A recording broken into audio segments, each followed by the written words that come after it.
Paz do Senhor a todos, eu sou Joelma Santiago, estamos aqui no Seminário Teológico Adonai, na nossa terceira aula de Novo Testamento 2.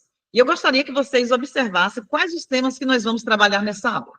Nós vamos falar sobre as cartas de Paulo, porque existe aquela pergunta, será se Paulo, ele seguiu um modelo que era observado no mundo antigo, na sua época, ou será se ele foi original? O que nós podemos falar em relação a Paulo no que diz respeito a esse aspecto? Eles tinham um padrão, como nós temos hoje regras da ABNT, metodologia científica, que deve ser observada numa escrita de um texto, ou ele escreveu pelo fato de ser uma correspondência religiosa, destinada à igreja, ou ele mesmo criou um padrão, ou será se ele obedeceu? Uma pergunta que nós precisamos fazer. Qual é o caráter literário dessas cartas? Como é que elas se desenvolveram? Qual a ocasião, o propósito? E aí, além dessa abordagem geral das cartas, fazendo comparações, e aí eu gostaria que todos vocês estivessem com a Bíblia na mão, porque nós vamos sempre olhar, estar observando as cartas de Paulo, nós vamos também fazer a nossa clássica introdução. Não é a nossa clássica introdução, né? Isso é muito ousadia e falta de modéstia. Nossa introdução, nossa limitada introdução à clássica epístola de Romanos. É o nosso objetivo para a aula de hoje. Gostaria que vocês ficassem atentos, que participassem, que perguntassem, tá? E porque o Darlan não nos espera. Quando ele chegar, ele vai assumir aqui o meu lugar, né? Para ministrar a sala dele. A Raíza falou assim, que agora, nesse módulo, ela chegou à conclusão que o pai dela odeia os seminaristas. Sabem por quê? Diz que colocou eu e o Darlan. Assim, dois faladores. Assim, olha, eu cheguei a essa conclusão. A Raiz e as suas ironias. Falar nisso, ela já pegou 5 faltas, porque ela não entrou ainda na aula, né? É a única que está faltando. Então, vamos... O Leomi já entrou. Leomi, o Kleber está perguntando por você aqui. Tem um livro chamado Cartas Extraordinárias, eu não sei se vocês já viram, é um inglês chamado Sean Usher, ele escreveu um livro, Cartas Extraordinárias. O que ele traz nesse livro, Cartas Extraordinárias? Ele tanto tirou uma foto, uma cópia da carta original e publicou no livro, ele tem um blog, e ele publicou esse livro com a biografia, um contexto dessas cartas, e aí ele publica a carta também. São cartas, desde a antiguidade até a atualidade, que, às vezes, apesar de muito curtas, traz um estilo vigoroso, uma beleza literária e estética. E aí ele fez essa publicação, tem uma carta da Rainha Elizabeth II, parece que o contexto é esse presidente americano ex-show, ele foi fazer uma visita à Rainha Elizabeth, e ele comeu alguma coisa que ele gostou muito lá, e queria a receita. E ela escreve uma carta para ele, simplesmente para passar essa receita. É bem interessante. Tem a carta do Gandhi envia para o Hitler, suplicando para que ele não faça as loucuras que ele fez. O que é esse livro? Eu recomendo que vocês, se vocês encontrarem ele em PDF, tem cartas extraordinárias de mãe, cartas extraordinárias de amor, e tem essas cartas extraordinárias de pessoas ilustres. Eu estou me referindo aqui a cartas extraordinárias, esse de pessoas ilustres, tá? Mas esse de mãe e de amor, vocês encontram, e vale a pena também ler. Por quê? Porque não é uma carta de amor, como nós falamos, só piegas, aquela coisa toda. São cartas que nos fazem deleitar com a beleza literária e estética, tanto as cartas de mãe, carta extraordinária de mãe, como cartas extraordinárias de amor. E essas são de pessoas ilustres. E aí, o que ele mostra nesse livro? A importância e o poder da correspondência escrita. Que, atualmente, o que acontece? Nós usamos o e-mail, às vezes pouquíssimo e-mail, né? A nossa correspondência é mais onde? O WhatsApp. O que demanda o WhatsApp? Textos curtos, não é isso? E, às vezes, sem essa preocupação com a beleza, com esse padrão estético que a escrita precisa ter. E aí, esse livro, Cartas Extraordinárias, além de celebrar a importância da escrita, o poder da escrita, ele mostra também o humor, a seriedade e o brilhantismo que fazem parte da vida de todo mundo. Algo simples, mas que... O que ele mostra lá? Mesmo uma receita, uma carta para falar de uma receita, ela pode ser brilhante. Ele exalta o poder da escrita. E aí eu quero, né? Eu sempre estou batendo nessa tecla, a importância de escrever. Né? O que a Karen fez foi extraordinário. Né? Ela, como estudante, né, que estudou muito, continua estudando, ela sabe muito bem esse manejo. E aí, por quê? Quando eu escrevo, eu organizo meu pensamento. Uma coisa é eu falar. Eu falei, mas o meu pensamento está organizado. Agora, aquilo eu preciso organizar. E aí, para pastores, o que eu recomendo? A importância de você escrever todo o seu sermão. Não é para você ler necessariamente. Você vai ler a memória, né, Kleber? Depois do Covid, depois dos 40, mas é importante você organizar, por quê? Porque você vai organizar suas ideias, elas vão se tornar mais... Você vai escrever com mais clareza e você vai se comunicar com mais clareza. Não que eu considere que seja errado ler o sermão. É a sua produção. Né? O sermão mais famoso da história, né, que é o do Jonathan Edwards, Pecadores nas Mãos de um Deus Irado, ele foi lido, uma vela numa mão e o papel na outra. E as pessoas tremiam, choravam e gritavam. De temor diante desse sermão que ele estava lendo, né? Porque o Jonathan Edwards, um grande escritor, então ele escrevia. E aí o que acontece? Hoje nós temos o privilégio de ler os sermões de Edwards, os sermões de Spurgeon, por quê? Porque eles tinham essa preocupação. Então é interessante, além dos tópicos, nós colocarmos, não focarmos só no esqueleto, mas nós focarmos no nosso conteúdo, porque é uma forma de nós memorizarmos, aprendermos, entendermos e também organizarmos as nossas ideias e melhorarmos o nosso padrão de escrita, algo que é tão... um aspecto que é tão desprezado nos dias, na atualidade. Professora, Oi. por falar em memorização a gente ouvir e escrever, você enriquece mais a coisa, é uma extensão a mais. Eu adotei lá na minha igreja, nas terças-feiras de culto de ensino, eu adotei agora lá a lousa. Tipo esse aqui, ó. Na verdade, o quadro branco. Igual essa aqui, mesmo tamanho, talvez maior um pouquinho.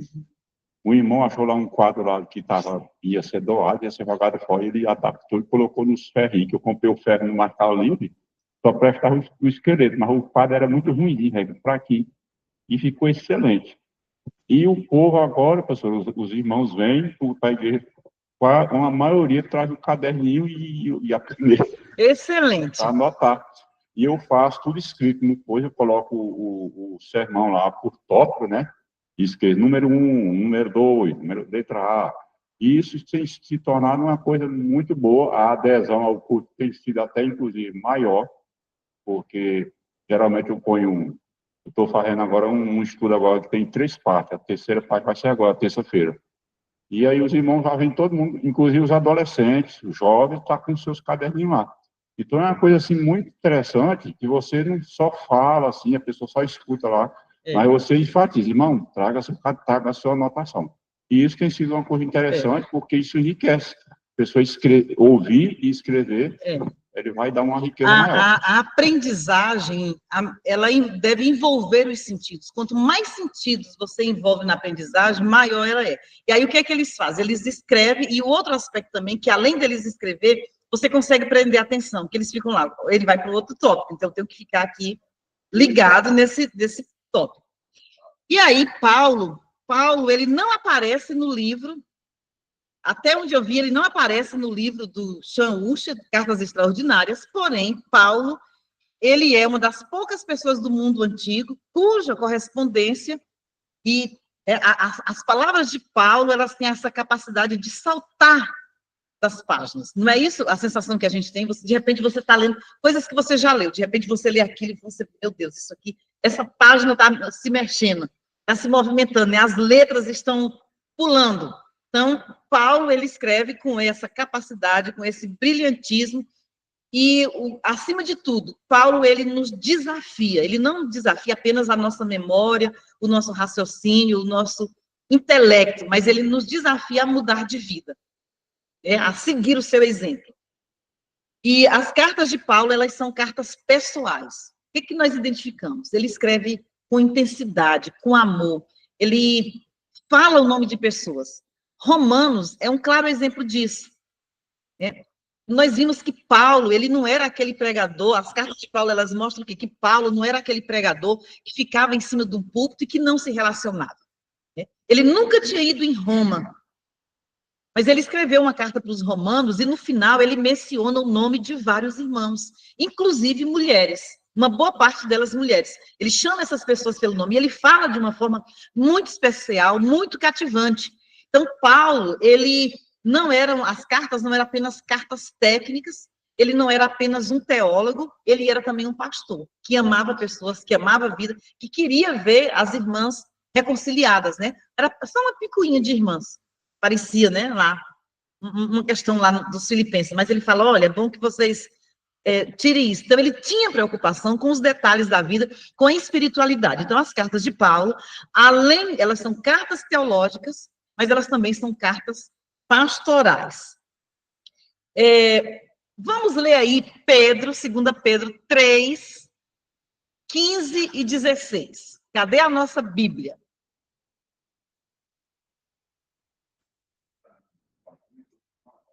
Melhor. Vamos lá ver o que Pedro diz sobre Paulo.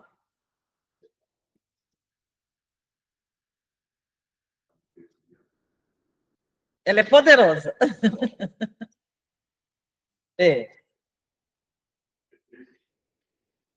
Quem aí que está online que pode ler esse texto? Eu, professora Joel. Pois pode ler, Luciana. Obrigada, pode ler. Por nada.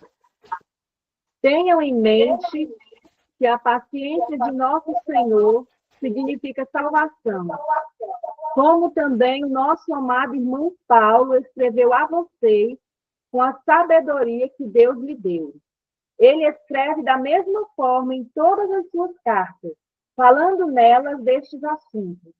Suas cartas contêm algumas coisas difíceis de entender, as quais os ignorantes e instáveis torcem, como também o fazem com as demais escrituras para a própria destruição deles.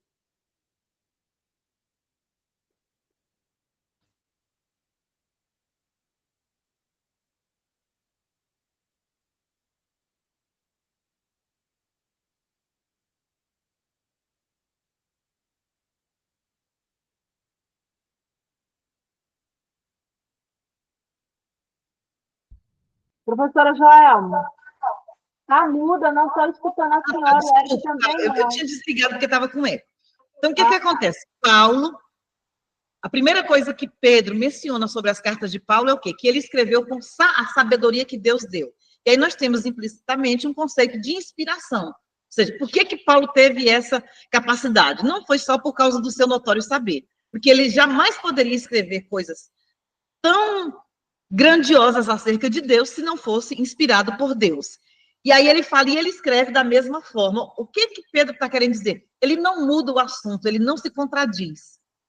Ele sempre traz as mesmas observações. Não é possível você encontrar contradição nas cartas de Paulo. Todas as cartas dele, ele sempre está tratando dos mesmos assuntos. E aí o tema, como diz o Michael Gorman aqui, é o Senhor crucificado. Se nós fôssemos fazer o mapa mental aqui das cartas de Paulo, a palavra central seria o Cristo crucificado. E aí, do Cristo crucificado, ele desenvolvia vários outros assuntos. Mas a base dele, o centro, era o Senhor crucificado. É o Cristo crucificado. E aí ele diz, olha, que Paulo falava de diversos assuntos. E aí ele, olha, essas cartas contêm algumas questões difíceis de entender.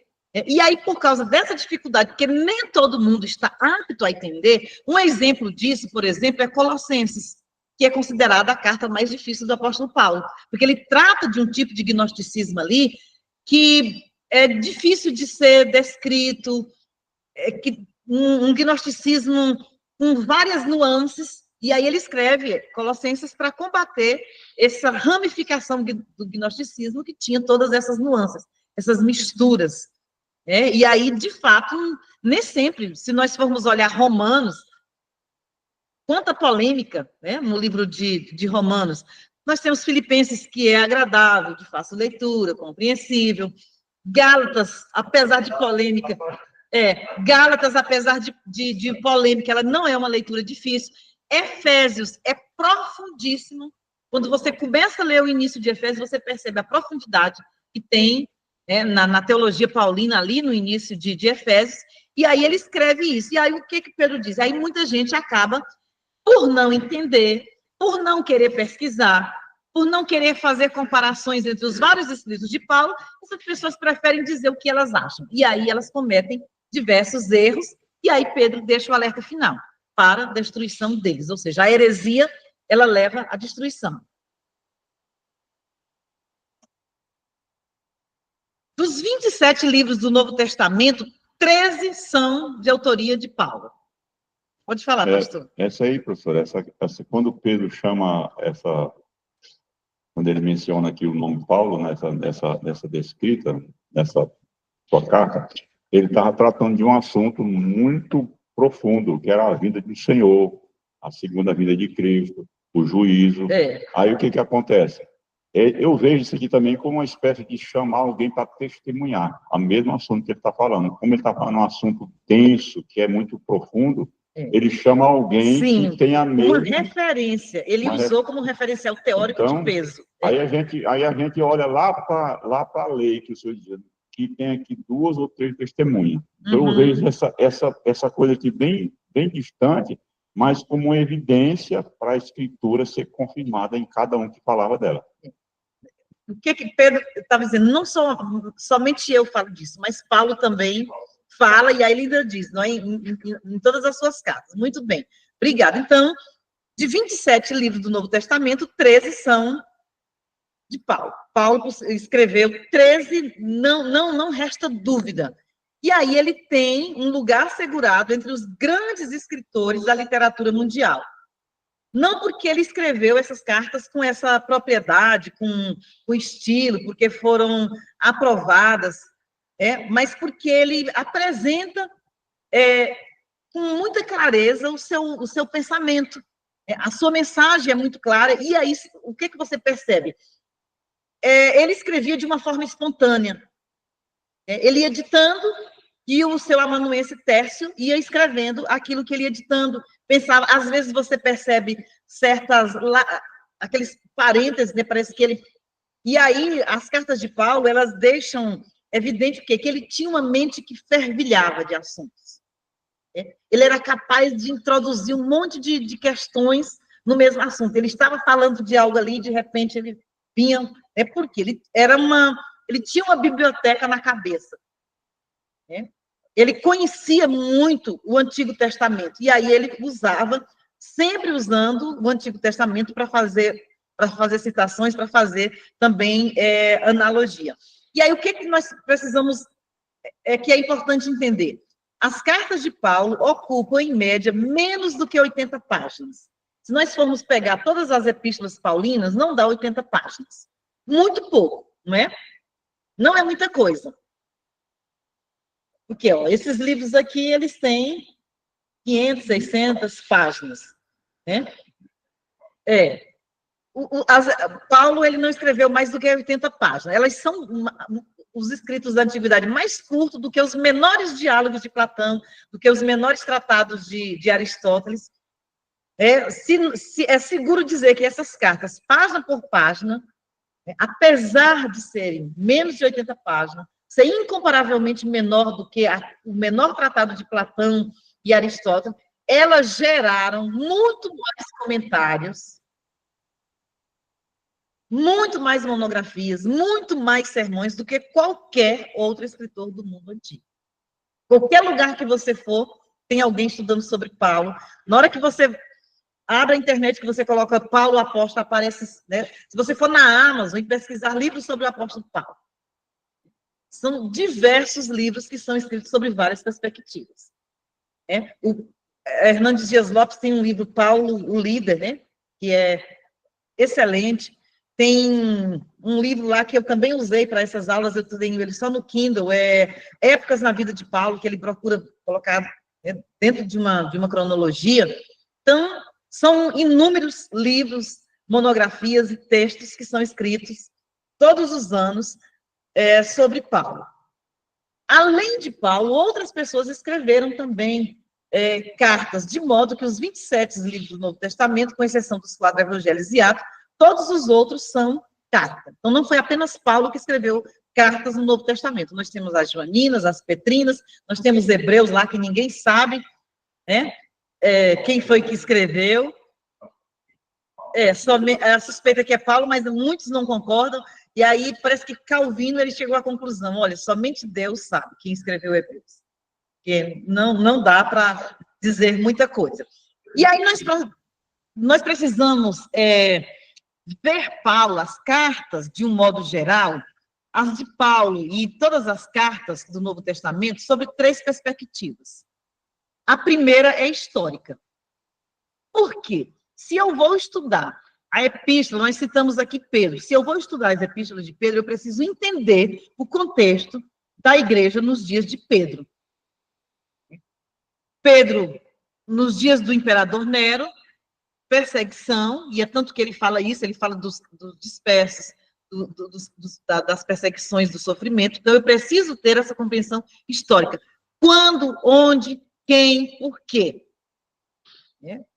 São os primeiros passos que eu preciso, as primeiras perguntas que eu preciso fazer antes de me arriscar a dizer qualquer coisa. Porque essas cartas, elas foram inspiradas por Deus, mas Deus usou homens para escrever para uma igreja que estava dentro de um contexto. E aí, no caso de Pedro, um contexto de sofrimento e de perseguição. Para eu entender o que Pedro disse, eu preciso dessa compreensão histórica. O outro aspecto é o literário, que é belíssimo. Tem um livro, quem quiser, eu recomendo, eu não trouxe ele para cá, é do Leland Henke, Lendo a Bíblia como Literatura. E aí ele trata, né, desde da literatura do Antigo Testamento até o Novo Testamento. É um livro que vale a pena, uma leitura extraordinária que te faz ler a Bíblia de uma forma diferente, observando também o aspecto literário, a beleza da história. E aí o outro meu acabou se perdendo, né? Que eu estava ansiosa pelo livro, né? Também mais ou menos nessa perspectiva, mas focado mais nas histórias da Bíblia, que ele nos deu a história do Pratt. L. Pratt. Richard Pratt. Eu vou acabar me organizando e pedindo ele na Amazon. Então, é um livro muito bom. E aí, nós precisamos também ler e observar isso. Nós vamos fazer um exercício na aula de hoje, possivelmente, onde nós vamos olhar uma carta de Paulo para observar esses aspectos, que tinha um aspecto estético, mas também os recursos literários que eram usados. E o outro valor das cartas do Novo Testamento é o valor teológico. Por quê? Porque elas têm o ensino, elas são voltadas. E aí, aqui dentro do teológico, está também embutido a questão pastoral. Por quê?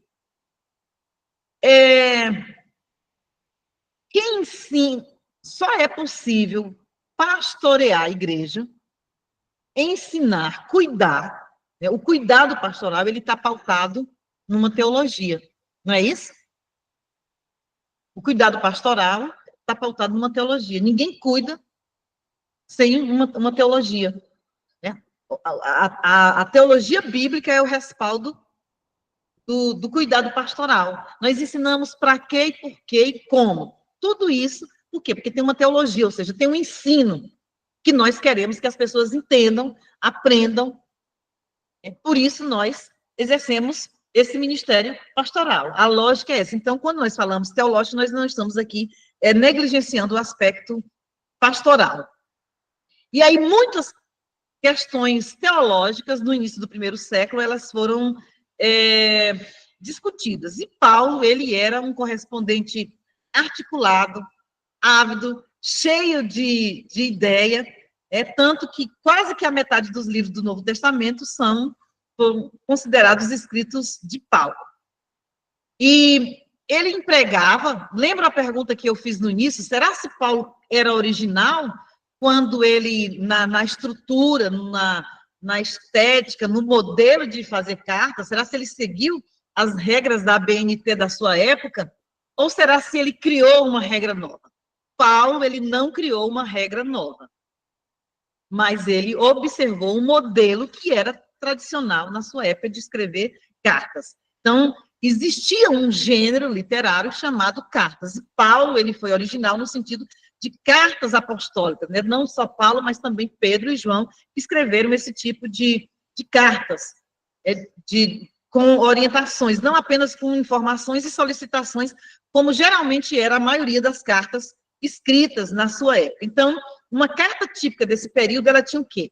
Um endereço, uma saudação, um corpo e uma conclusão. Tá? Vamos ver aí a Bíblia. Deixa eu pegar uma aqui bem... Vamos pegar Filemão. Todo mundo abre a Bíblia aí em Filemão. Fica entre Gênesis e Apocalipse, para quem não sabe.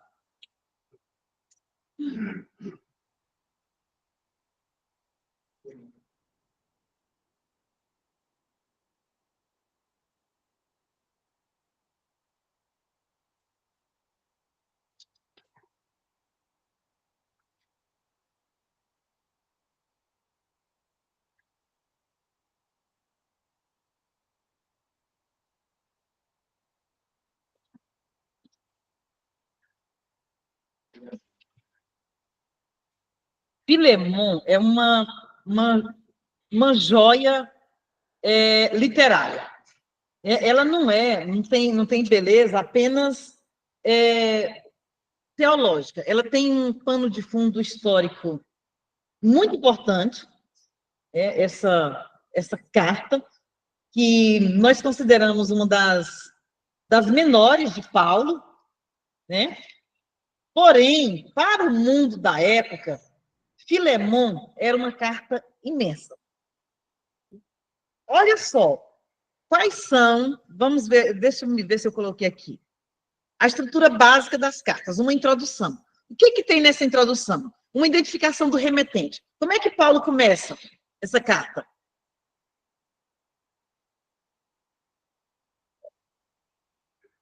Paulo, prisioneiro de Cristo, Jesus, irmão, e o irmão Timóteo, o amado Filemão. Então, ele se identifica e, em seguida, ele coloca o destinatário. Então, os dois elementos introdutórios de uma carta. A identificação, quem é que escreve e para quem ele está enviando. Eu, Paulo, escrevendo para Filemão. Ou eu, Paulo, escrevendo para a igreja, aos amados irmãos de Roma. Eu, Paulo. Essa é a introdução, que era a introdução básica de todas as cartas da época de Paulo. Não foi ele quem criou esse modelo. E aí, depois, tem, geralmente, nessa introdução também, não só nas cartas dos apóstolos, mas também nas cartas de um modo geral, tinha uma saudação, que era um desejo de que você vai bem. Lembra João, que ele coloca uma saudação, ele não coloca no início, mas ele coloca, eu espero que a tua alma vá bem, que estejas bem de saúde, assim como vai bem a tua alma. Era uma saudação e um desejo de que a pessoa estivesse bem. E aí, depois, esse corpo epistolar, que aí em Filemão nós temos do versículo 4 até o versículo 20, é o conteúdo da carta. É o assunto que ele trata dentro dessa carta. E aí, no final, ele fala sobre o destinatário, de uma forma, com uma saudação final. Então, eram esses três elementos, que eram os elementos básicos de uma carta na época de Paulo. Independente dela ser uma carta religiosa, apostólica ou não, eram esses os elementos. Então, elas eram composições curtas. Aqui no Novo Testamento nós temos Filemão, nós temos as Joaninas, que são as cartas mais curtas do Novo Testamento. Quando nós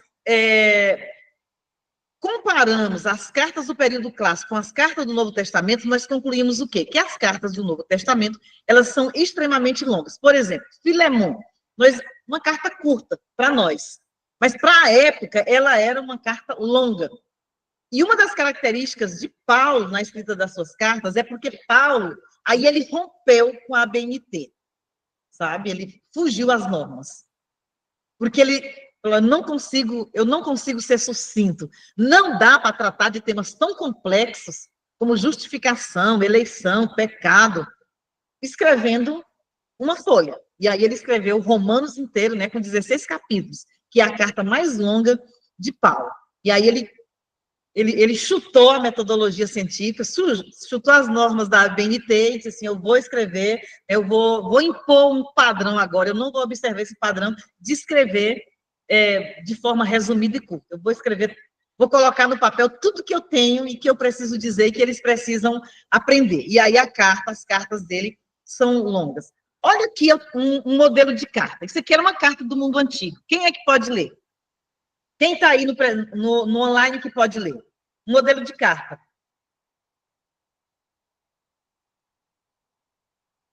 Cadê a Aurilene, o Trajano, o Wesley, o Leoni?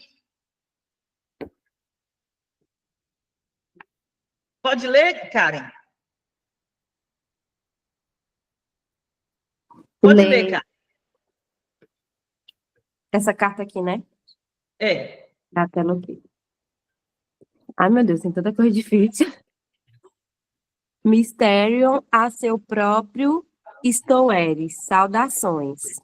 Mandei blastos para pegar forquilhas para minha plantação de oliveiras. Cuide para que ele não se demore, pois você sabe quanto preciso dele aqui. Felicidades. Sucinto, né? Paulo jamais conseguiria, né? Nem para Filemon. Então, mas o que é que nós identificamos aqui? No início, tem o quê? Quem escreveu, o remetente e o receptor. E remetente. Mysterium ao seu próprio... Não é o story, viu, Clara? Não é para o story, ele não colocou no story isso aqui, né? Nem no feed. Era o nome da pessoa para quem ele estava endereçando a sua carta. E aí, saudações. Só simplesmente a palavra, ele não se prolonga nessa saudação. Saudação era uma forma assim de dizer, olha, bem-vindo, agradecido. É mais ou menos essa ideia. O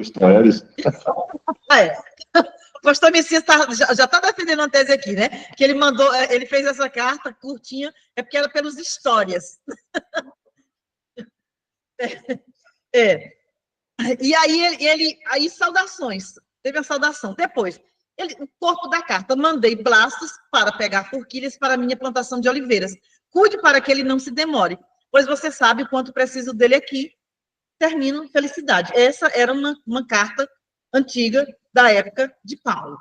Então, muito bem curta e sucinta.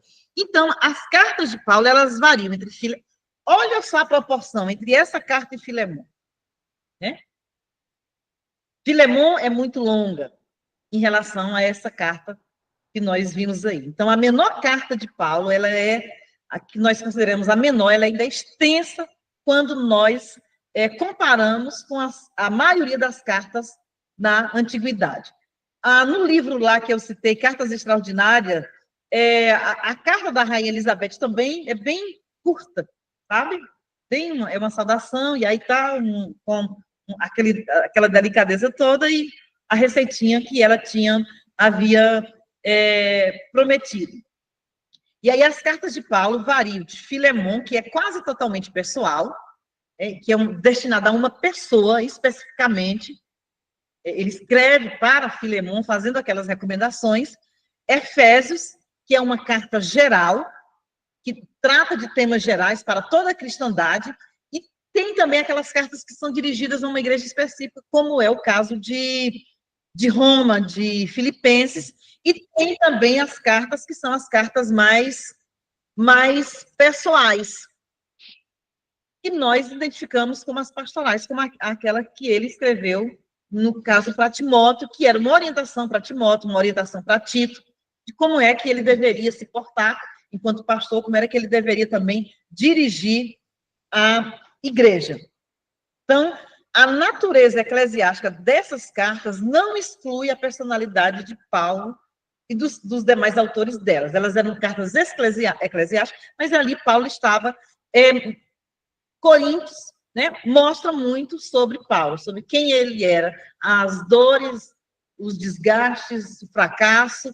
Ele não tem aquela preocupação de dizer, de descrever, mas o momento era oportuno, ele precisava defender o seu apostolado. Então, como é que ele defendia? Enquanto muitos achavam, né, os falsos mestres achavam que o apostolado ele tinha que estar no topo, né, Paulo disse assim, olha, eu estou lá, né, a minha biografia não é nada digna, o que eu suporto não é nada digno, né, comparado com o que vive e o que passam os grandes homens. Então, o que eu ganho, né? Eu era um fariseu da tribo de Benjamim, morava na cidade de Tarso, meu pai é cidadão romano, e eu troquei tudo isso para sofrer naufrágio, para pegar 5 vezes, né? Foi 5 vezes 39 40, uma quarentena de açoite menos 1, aí você multiplica 5 vezes 39, né? Quantos açoites ele pegou? É bem... para ter que fugir num cesto, para ser apedrejado, para ser caluniado, troquei tudo por isso. E aí é onde ele manifesta muito da sua personalidade. E aí as epístolas foram a mais antiga forma de literatura cristã. Elas foram escritas pelas primeiras comunidades cristãs, ou seja, as cartas de Paulo, elas antecedem, de um modo geral, até mesmo aos evangelhos. Tem alguma questão que vocês querem perguntar sobre as cartas de Paulo? As cartas do Novo Testamento de um modo geral? Alguma colocação, alguma pergunta?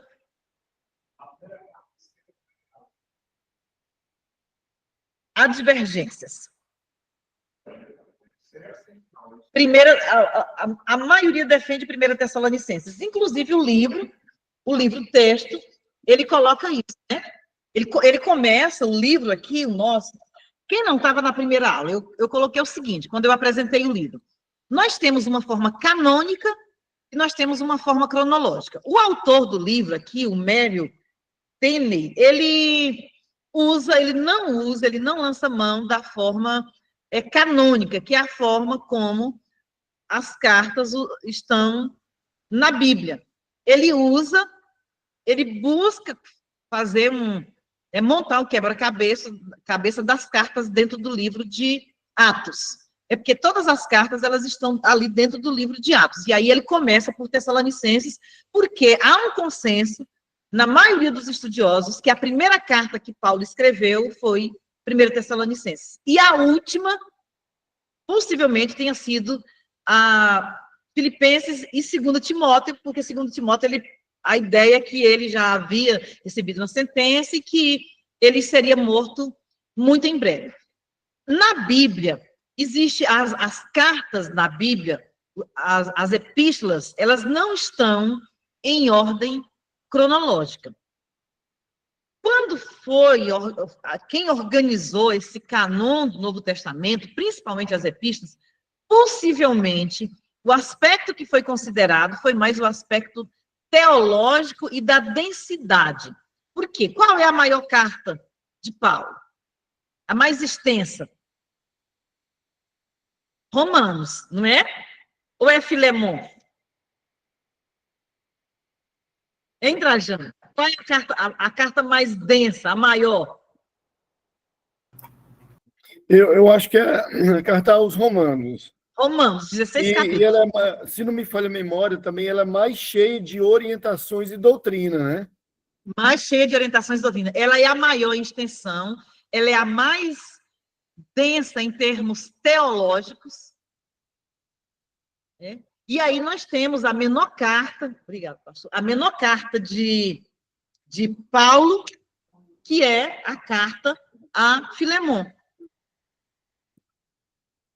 Então, essa organização dentro do cânon bíblico não leva em conta a ordem cronológica, mas a densidade, o tamanho da carta, a densidade, e há muitos até que defendam a questão do valor teológico. Mas se nós formos olhar a ordem como elas estão dispostas dentro do cânon do Novo Testamento, nós vimos que elas seguem uma ordem da maior para menor. Da maior para menor que eu me refiro, não no sentido de valor teológico, mas no sentido de quantitativo. né? Paulo, depois Coríntios, Gálatas, Efésios, não é assim? Filipenses. Então, elas seguem esse aspecto. Mais alguma questão sobre...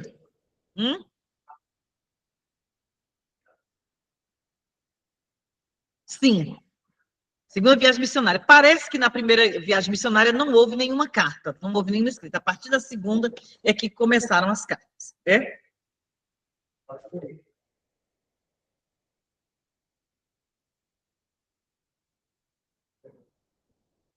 É. Então, preparados para Romanos, Trajano ele já fez uma... O Trajano ele já fez já começou, fez uma introdução. Eu queria que, quando nós falamos da Epístola aos Romanos, qual a primeira palavra que vem na mente?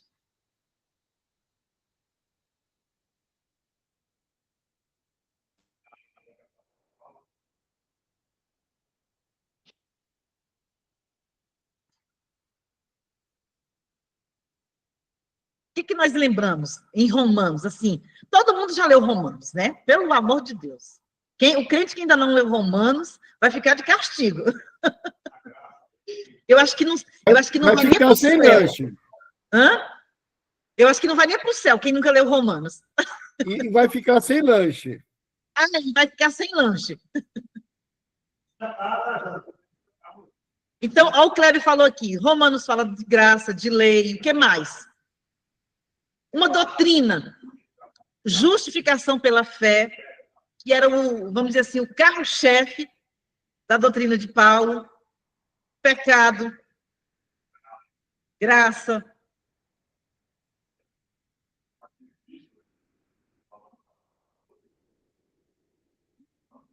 Sim, o culto, a mente, que o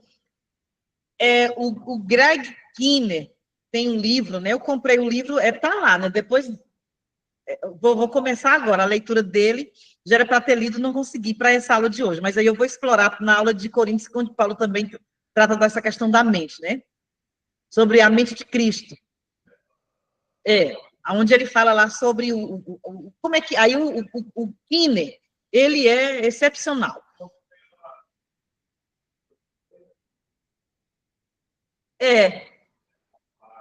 O Greg Kinnear, ele é um dos maiores teólogos da atualidade. Ele é pentecostal, mas, olha só, esse Michael Gorman aqui, ele é extraordinário. O N.T. Wright também. E vocês sabem que eles citam Greg Kinnear. Até mesmo no Brasil, grandes eventos como aquele da Consciência Cristã, teve ano retrasado, eles trouxeram o Greg Kinnear. Eu já vi o Greg Kinnear também numa conferência. E tem muitos livros. Por que ele tem tanto peso? Porque ele busca conhecer o contexto. Eu vou até disponibilizar para vocês, e tem um PDF dele sobre o contexto, lendo a Bíblia dentro do seu contexto. Parece que eu coloquei lá na disciplina de exegese do Antigo Testamento. Tá? Então, e aí ele tem ele tem a hermenêutica do Espírito, né, que é uma abordagem pentecostal sobre os dons, e a mente de Cristo, que é o que eu tenho lá, que eu pretendo começar a ler essa semana.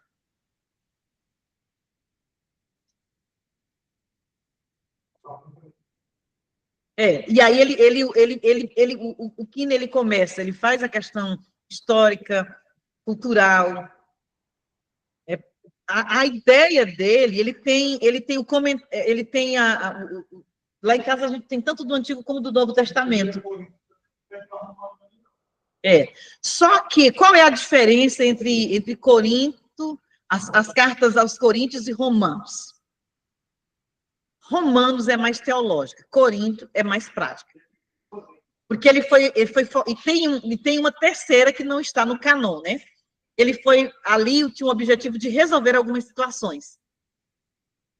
Problemas que estavam na igreja. Então, elas são de um teor mais prático. Não que Paulo ensine pragmatismo, ou que ele pregue uma ética não fundamentada na teologia, não é isso. mas ele trata de assuntos mais de cunho eclesiástico, tá? Então, vamos lá, a nossa introdução a Romano. O que os estudiosos dizem sobre Romano? Que ela é considerada a rainha das cartas paulinas. Ela é a maior e mais influente de todas as cartas de Paulo, e a primeira grande obra de teologia cristã. Por que ela é diferente? As grandes doutrinas, as doutrinas de peso do cristianismo, elas estão contidas em Romanos. Há quem diga que se nós não tivéssemos as outras epístolas e tivéssemos apenas Romanos, já seria o suficiente. Por quê? Ela traz as grandes doutrinas. Ela fala sobre o pecado, sobre a lei, sobre a justificação. Ela traz uma abordagem ética pautada nisso, ou seja, o que cremos e o que fazemos. E então, ela é um resumo. Romanos é um resumo de todas as verdades cristãs. Por isso que ela é tão enaltecida, né, pelas grandes mentes, pelas mentes brilhantes da teologia. E aí, essa carta, ela apresenta a visão de Paulo sobre o Evangelho de Cristo. Ou seja, Paulo, ele mostra para todo mundo, com muita clareza, com muita propriedade, usando exemplos, fazendo analogias, sobre o que é a teologia, o que é a cristologia, em que consiste a verdade acerca do cristianismo.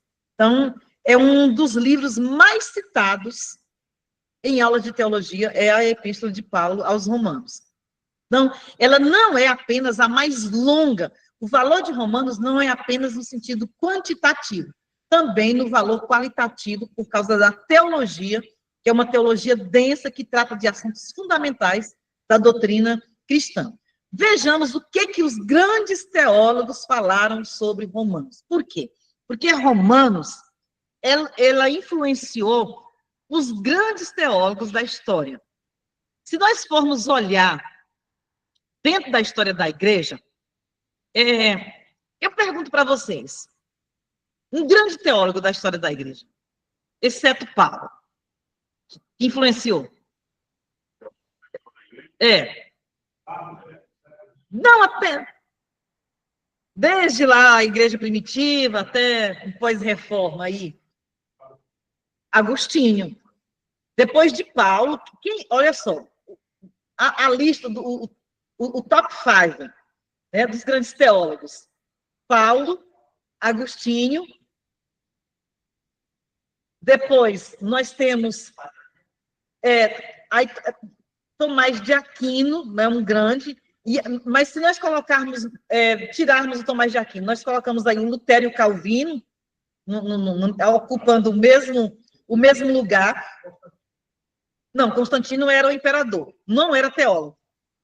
Aí, então, nós temos, pegando assim, de todas as épocas, Paulo, Agostinho, aí nós temos Lutero e Calvino, e aí, recentemente, nós temos o Calbart. E aí, John Wesley, e aí nós temos o John Wesley. O John Wesley depois o Calbart, né, na ordem cronológica.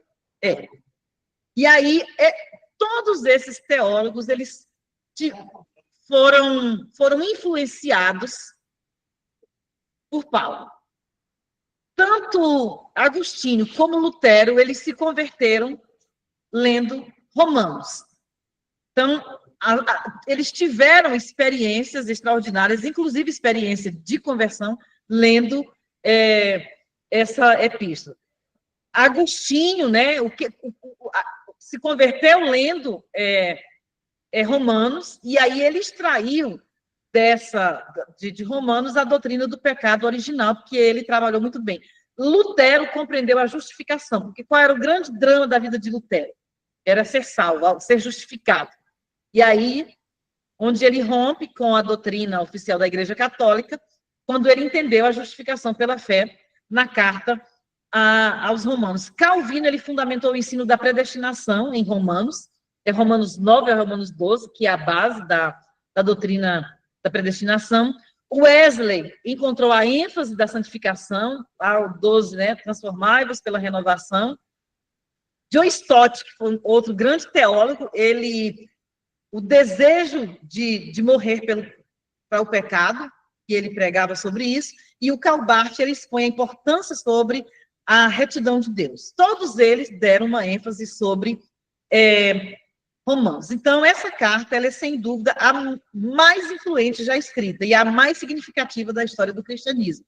E aí ela tem gerado, além de conversões, doutrinas, disputas e até mesmo reformas, né? Como foi a Romanos é a base da reforma protestante. Né? Foi lendo Romanos que Martinho Lutero fez a reforma. Agostinho, né, todo mundo sabe um pouco da história de Agostinho, passou por várias seitas, um desejo ardente de servir a Deus, ele compreendeu, porém não tinha forças para seguir o evangelho, porque ele vivia uma vida de promiscuidade. Então, ele não queria abandonar aquela vida, ele não teve uma amante, mas não teve uma esposa, teve um filho que morreu precocemente, e ele queria ser um cristão. E ele vivia angustiado, porque ele não conseguia. Até um dia que ele, na sua angústia, se afastou, deixou um livro lá, e aí ele ouviu uma musiquinha, né, um menino cantando toma e lê, e aí quando ele abriu, toma e lê, e aí ele achou um escrito na epístola, onde ele leu sobre a epístola aos Romanos. E foi quando ele tomou a decisão de fato, abandonar o mundo e seguir a Cristo. Lutero, Romanos 1,17, foi a fonte de vida dele. O justo viverá pela fé. Isso, ele construiu todo o seu arcabouço doutrinário pautado nessa doutrina da justificação pela fé. E aí, o que ele diz, né? Noite e dia eu refleti, até que captei a verdade de que a justiça de Deus que se revela no Evangelho é aquela justiça pela qual, mediante a graça e a pura misericórdia, ele nos justifica pela fé. Por quê? Porque Lutero, ele chegou no auge que ele achava que Deus odiava os homens, que ele era odiado. E ele começou a odiar Deus. Porque tudo que ele fazia não era satisfatório. Não podia cobrir aquele pecado, não poderia resolver o problema dele. E aí, onde foi que ele encontrou resposta para esse ceticismo, para esse ódio, para essa angústia? Foi lendo Romanos. E aí, porque foi lá que ele entendeu que Deus nos justifica pela fé. Não é obra, não é mérito.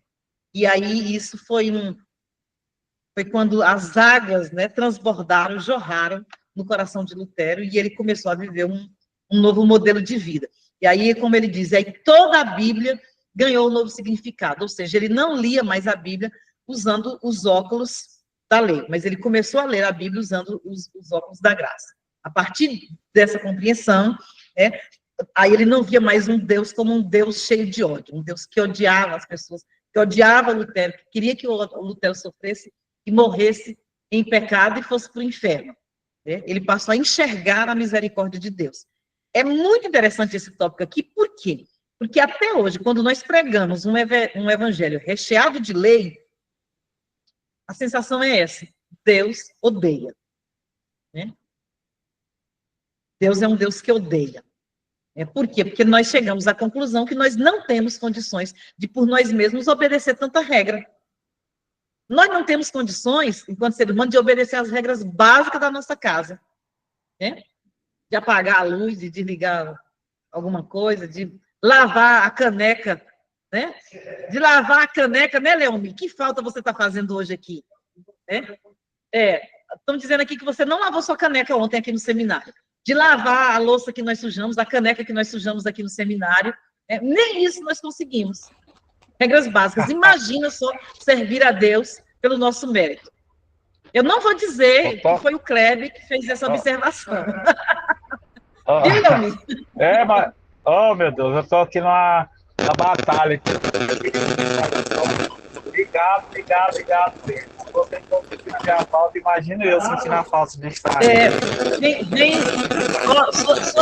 Sua caneca está suja até agora, viu?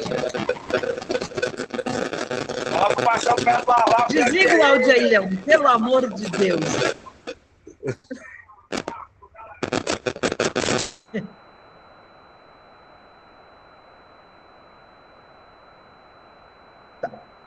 Então, Leomi, estão dizendo que a sua caneca está suja, lá dentro da pia ainda, esperando você. Então, às vezes, a lei, ela joga um fardo muito pesado sobre as pessoas, que levam as pessoas a chegar à conclusão, eu não consigo servir a Deus, eu não consigo ser crente. É isso que a lei faz. Ela nos... E aí, como é que Paulo usava a lei?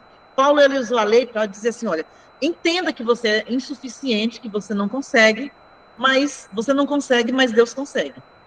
Né? Existe um caminho, você não pode ficar parado, você não tem que odiar a Deus, porque ele te dá regras que tu não consegue obedecer. Porque ele, sabendo disso, na sua misericórdia, na sua bondade, ele foi gracioso e proveu um meio, né, para você. E era essa a sensação de Lutero, e às vezes é essa a sensação de muita gente na atualidade.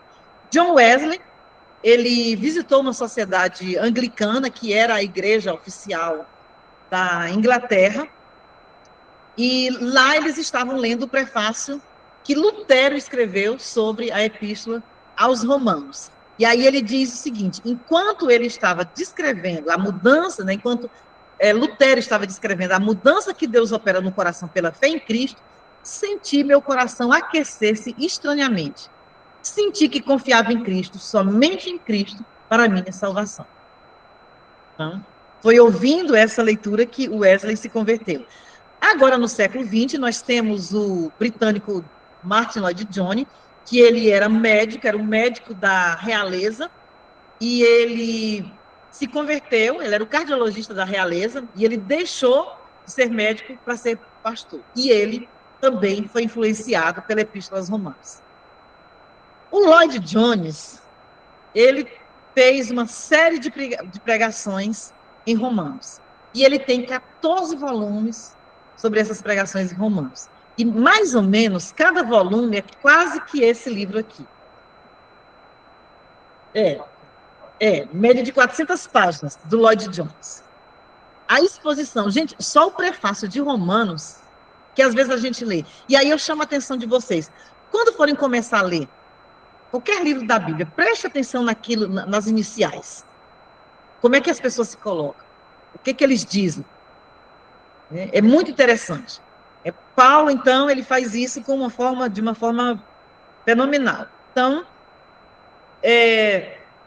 que ele diz? É a mais fundamental, vital, lógica, profunda e sistemática apresentação do propósito de Deus na salvação que se encontra na Bíblia. Ou seja, é um compêndio de teologia sistemática, a Epístola de Romanos. É verdadeiramente uma carta para todas as ocasiões. A carta narra a graça salvadora de Deus para com a humanidade pecadora, tanto os judeus quanto os gentios, que constituem em Cristo uma comunidade multicultural, cruciforme, de fé, obediente, emanando amor generoso e esperança genuína. Essas são palavras do Michael Gorman, o apóstolo do Senhor crucificado, extraída do livro, eu não coloquei aqui, tá? Então, se esses grandes homens, essas grandes personalidades, esses grandes teólogos tinham uma admiração por Romanos, nós também precisamos ler essa epístola, né? Nós vamos fazer um tratado. Só vai para o céu quem lê Romanos, né?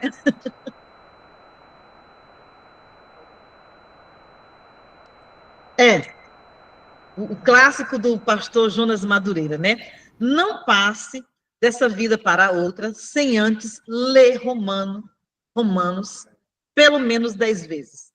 Lendo, escrevendo, pesquisando, né? Porque vale a pena.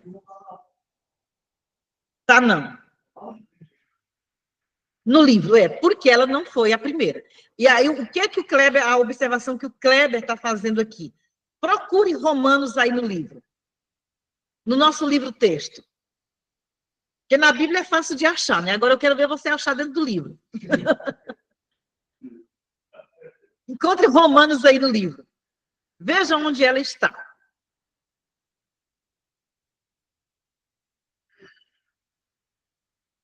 Eu vou tentar encontrar aqui também, tá? Não fale a página, viu, Kleber? Está na parte 3, né? Do livro.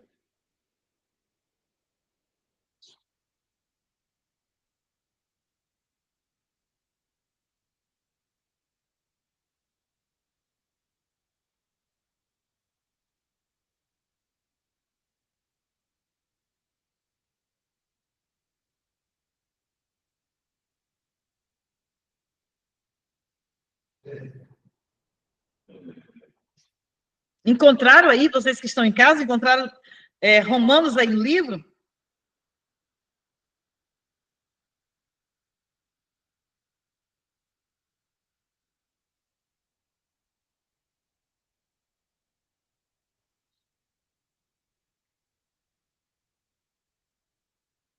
Pastor Trajano, você encontrou? Orilene, você encontrou aí no livro? Todo mundo tem o livro, não tem? Pastor Edivânio, encontrou no livro ou está sem o livro? Viajou e esqueceu o livro?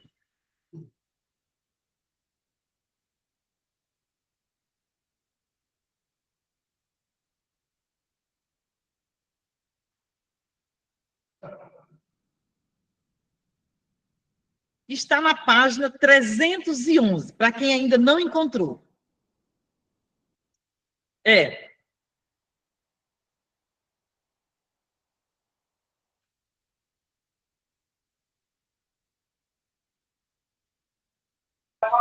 Passei 2 vezes por essa página e não achei. Não achou. Na 311. E aí, o que o autor faz? Ele faz o pano de fundo histórico, ou seja, a ocasião que o livro, que essa epístola foi escrita. Onde era que Paulo estava, o que estava acontecendo,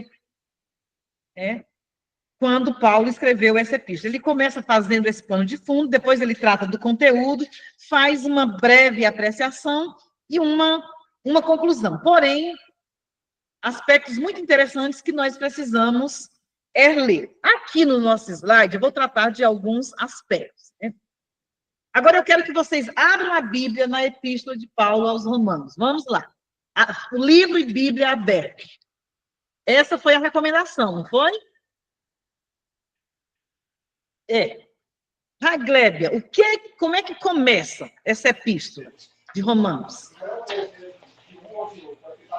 Paulo, servo de Cristo Jesus, chamado para ser apóstolo, separado para o evangelho de Deus, o qual foi prometido por ele de antemão por meio de seus profetas nas Escrituras Sagradas acerca de seu filho, que como homem era descendente de Davi, e que mediante o Espírito de santidade foi declarado Filho de Deus com poder pela sua ressurreição dentre os mortos, Jesus Cristo, nosso Senhor. Obrigada. Tá bom, Glébia, até aí, tá? Ok. Olha só. Olha esse prefácio de Paulo à Epístola aos Romanos. Só esse prefácio, só essa parte aí, o Lloyd Jones discorre. É muita coisa. Mas se nós olharmos, mesmo olhando superficialmente, sem fazer uma pesquisa aprofundada, primeira coisa, ele se identifica, Paulo, servo de Jesus Cristo. E aí você faz a pergunta, né? O que significa ser servo? O que significa ser servo de Jesus Cristo? Quem é Jesus Cristo? Vamos fazer aqui um mapa mental, né? Quem é Jesus Cristo? E aí ele continua dizendo, chamado para ser apóstolo. Ou seja, não foi oferecido. Não foi comprado, ele foi chamado, ele foi vocacionado para ser apóstolo. Então, esse é o Paulo, que antes de qualquer coisa, antes dele ser apóstolo, ele é servo de Jesus Cristo, e que foi chamado para ser apóstolo. Ele não foi primeiro apóstolo. Primeiro ele foi servo de Jesus Cristo, depois ele foi apóstolo. Separado para o evangelho de Deus. Ou seja, ele não tinha vamos dizer assim, uma personalidade cristã bipolar e uma vocação bipolar. Ele sabia quem era ele sabia do seu chamado, e ele sabia, ele tinha tanta convicção que ele dizia assim, ou eu faço isso ou eu morro. Eu não tenho outro caminho, eu não tenho para onde ir. Ou eu faço isso ou eu não faço nada, porque eu só consigo. Não que ele não soubesse, ele poderia dar aula nas grandes faculdades da época, poderia fazer tenda, poderia fazer qualquer coisa.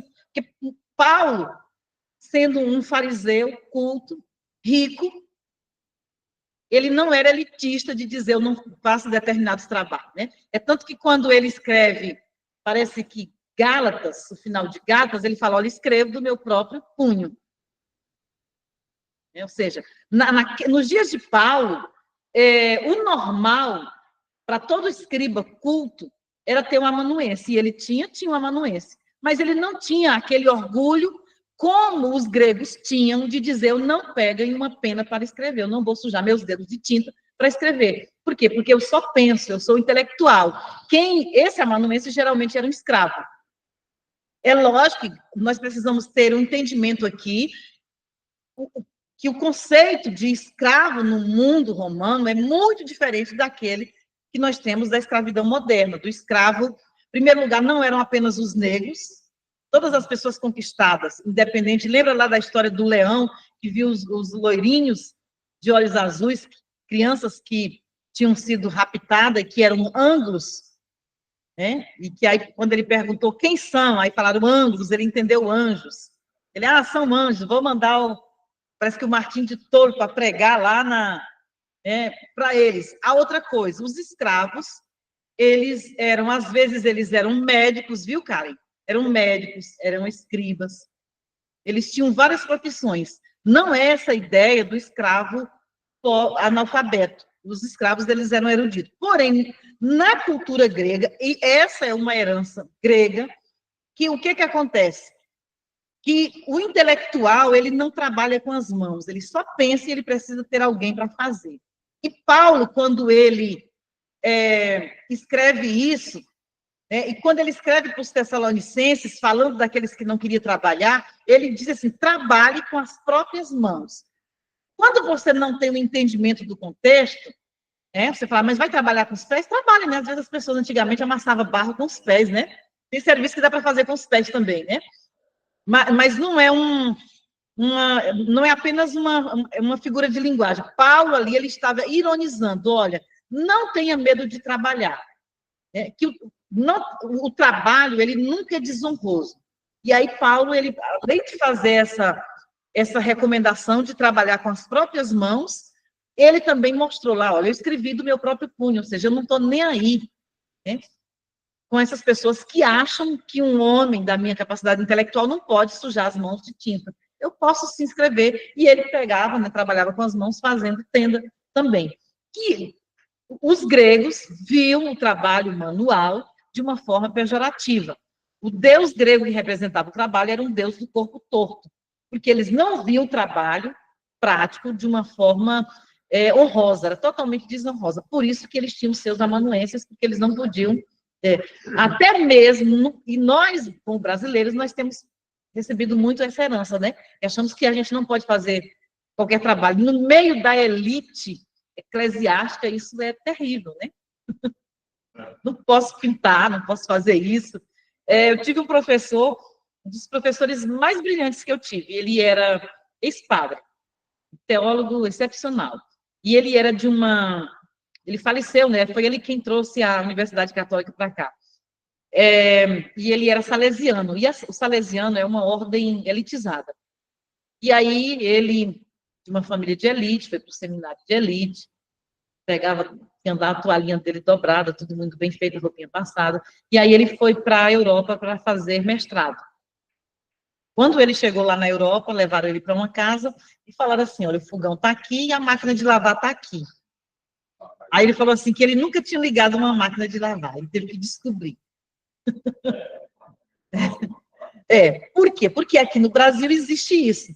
Essa cultura de que esse tipo de trabalho, né? Já pensou uma pessoa fazendo isso, né? Principalmente um homem fazendo isso. Nós recebemos essa herança grega de que nós estamos nos menosprezando quando nós fazemos um trabalho usando as mãos, um trabalho que é mais braçal. A gente vê o Brasil tem essa cultura assim da elite, né? E você sabe que essa cultura fomenta a pobreza. Fomenta, né? Assim, porque é o pano de fundo da pobreza. Se a gente observar, por exemplo, eu presto atenção nos filmes dos Estados Unidos. Sim. Você vê os donos os proprietários das casas, o chefe da casa limpando o quintal, cortando a grama, cortando a grama. Você não vê ele contratando empregado para vem aqui fazer isso, arrumar o telhado. É o cara mesmo que faz. Quer dizer, é uma cultura totalmente diferente da nossa, porque não tem esse negócio de pessoal até diz, professor, que lá nos Estados Unidos já tem muita gente aqui da minha igreja, tem gente lá que vai para lá. Você vê lá, quando você vê uma pessoa na rua lá, uma pessoa com uma roupa toda estilosa, ostentando com um celular de última geração, você pode prestar, não é americano, é brasileiro. O outro, você vê, os americanos, eles usam, você vê até no filme mesmo, o celular simples deles, você não vê esse celular ostentador, aqueles coisas, você não vê, não. Então, trazendo aqui para a era do Paulo, eu até pensando aqui, a senhora falando que ele pensava e o amanuense escrevia, né? Como um servo que ajudava ele, né? Se auxiliar. Eu fico pensando lá no capítulo 6 de Atos, né? Que os apóstolos era a oração e a palavra. Então, Paulo tinha o cuidado com o que ele falava, o que ele pensava, ele tinha que concentrar na palavra que Deus revelava para ele, no conhecimento que ele tinha, de ordenar, e alguém só para fazer. Então, eu acho isso uma coisa muito lógica, porque o reino de Deus também é feito também dessa forma. Quem está na palavra ali, que é uma coisa muito delicada, muito honrosa, ele tem que ter o cuidado só com aquilo ali. Então, era muito... Você não tem que ser o faz tudo, né? O que Paulo dizia? Paulo, ele tinha um amanuense. Só que quando ele falou, eu escrevi do meu próprio punho, ou trabalho com as próprias mãos, assim como ele estava dizendo, eu tenho um amanuense, mas não é por orgulho, é por necessidade. Se for necessário escrever, eu escrevo. Se for necessário fazer tenda, eu faço. Se for necessário limpar qualquer coisa, eu limpo. Fazer qualquer trabalho, eu faço. Não era uma questão de orgulho, como era o mundo da época, que entendia que um homem culto jamais poderia se menosprezar, fazendo um trabalho usando as próprias mãos. Era esse o conceito. Então, ele tinha, aí em Romanos, né, nós vimos, voltando aqui para o nosso prefácio de Romanos, e aí ele fala, né, volta lá para o Antigo Testamento, de uma forma resumida, qual outrora Deus prometeu por meio dos profetas. Então, volta lá no meio das Sagradas Escrituras. E aí ele mostra que esse Cristo que ele serve, que chamou, que vocacionou, era o Cristo que foi prometido lá no Antigo Testamento. Que o que ele fala está embasado no Antigo Testamento. Ele não está inventando essas questões. E aí depois ele já começa a tratar do tema do poder de Deus e do Espírito Santo. Que também é um dos temas que ele traz dentro dessa epístola que ele escreveu aos Romanos. Então, de acordo com o primeiro versículo dessa carta, ela foi escrita por Paulo. E aí, em Romanos 16, 22, ele fala sobre Tércio, que escrevia, né, que era o amanuense. Tudo indica que ele escreveu essa carta no ano 57, quando ele estava em Corinto. E aí o livro concorda com isso, né? O autor do nosso livro texto concorda com isso. E aí ele fala sobre Febe, que era uma da igreja de Cencreia, lá. Ele cita Gaio como anfitrião, Erasto, que também é citado em 2 Timóteo. E aí, durante esses 3 meses que ele passou no Corinto, lá na Grécia, que são descritos. Aí, eu tenho um quebra-cabeça que é o livro de Atos. Né? Eu tenho uma narrativa, e eu preciso colocar essas cartas dentro do livro de Atos. Onde é que eu vou colocar Romanos? Vou colocar Romanos dentro de Atos 20. É o que o livro faz, né?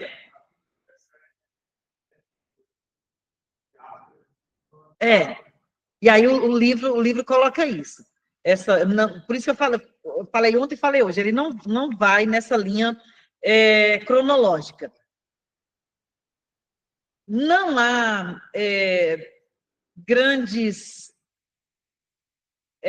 discussões que contradizem essa ideia do local da escrita, né, como sendo Corinto. E ela foi escrita para os crentes de Roma. Paulo, ele nunca tinha ido a Roma, boa parte desses irmãos ele não conhecia, talvez alguns eles conhecia porque eles se movimentavam muito. Antes de Paulo escrever essa carta, houve um problema lá, não recordo bem, algum escritor do primeiro século falou que houve um motim na cidade de Roma por causa de um personagem chamado Crestus, que alguns entendem que era Cristo. E aí, como no primeiro século, primeira metade do primeiro século depois de Cristo, não havia uma divisão clara entre judeus e cristãos, o que o imperador fez? Expulsou todos os judeus de Roma.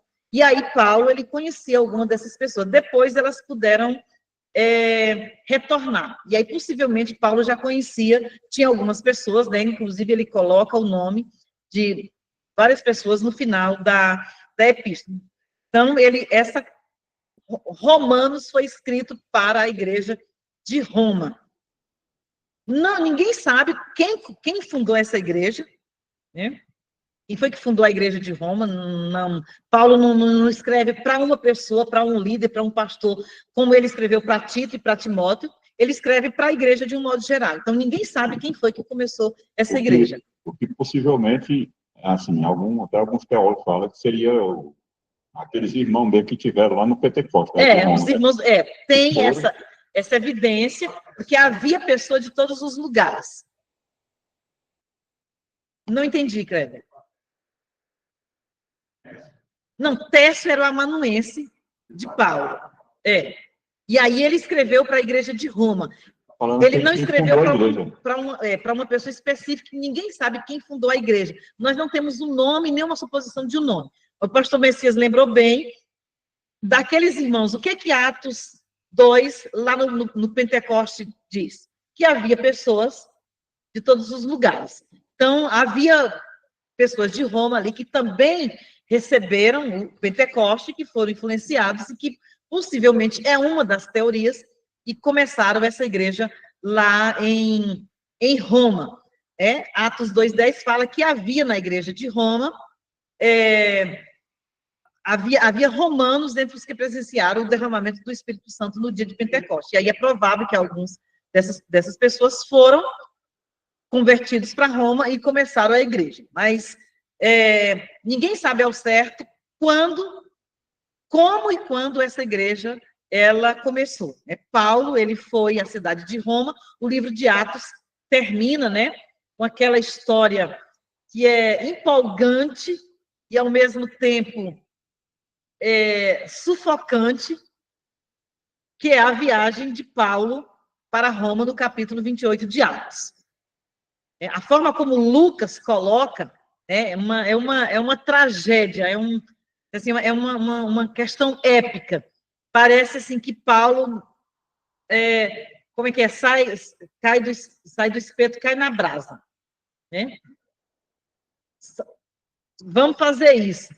Tudo bem. Agora, qual é a solução? Vamos jogar todo mundo está liberado para nadar, mas os prisioneiros podem fugir, então mata logo eles, né? E Paulo seria um deles, que iria morrer. Depois, não, deixa todo mundo, porque possivelmente eles acreditavam que nem se salvaria. Vamos para uma ilha. Chegaram lá congelados. Vamos acender uma fogueira. Aí o que acontece? Uma cobra vem e morde no dedo.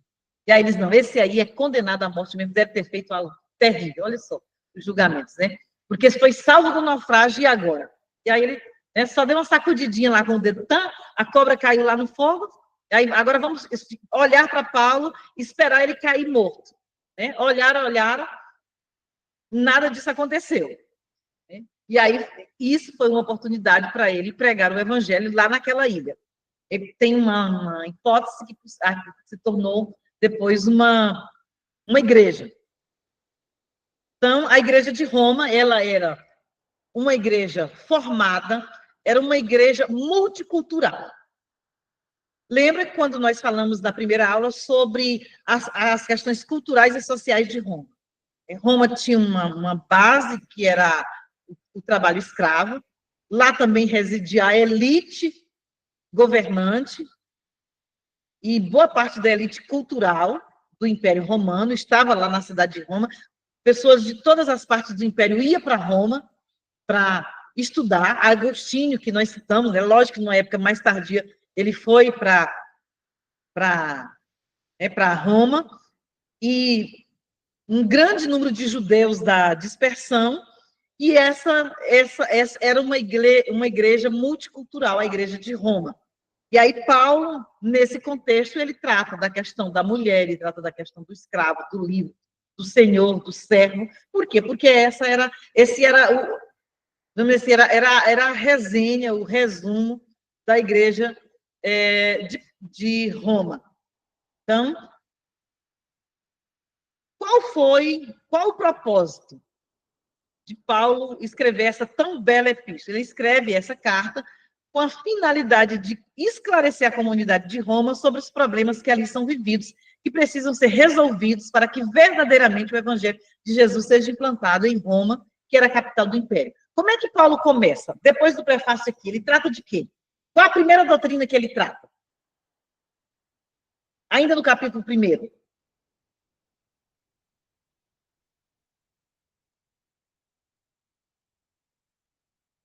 Ele começa por onde?